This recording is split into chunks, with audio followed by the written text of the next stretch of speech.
Viral, seorang wanita parubaya yang menjual balon di sebuah acara pernikahan mengalami kejadian memilukan. Dengan mengenakan kerudung panjang dan baju merah, wanita tersebut menjadi korban kekerasan setelah diduga menjual balon dengan harga lebih murah dari pesaingnya. Kejadian bermula saat wanita tersebut menawarkan dagangannya di acara hajatan. Sayangnya, ia malah mendapat perlakuan kasar dari sesama penjual balon yang merasa dirugikan.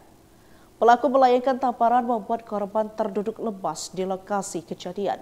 Sesekali mengusap wajahnya dengan kerudung panjang yang ia kenakan. Kisah pilu ini menjadi perhatian publik setelah dibagikan oleh akun TikTok @duniapunyacerita, dikutip Sripuku pada Sabtu 4 Januari 2025. Dalam video yang diunggah, sang ibu terlihat mendatangi meja tamu untuk bercerita kepada salah satu wanita yang bertugas di sana.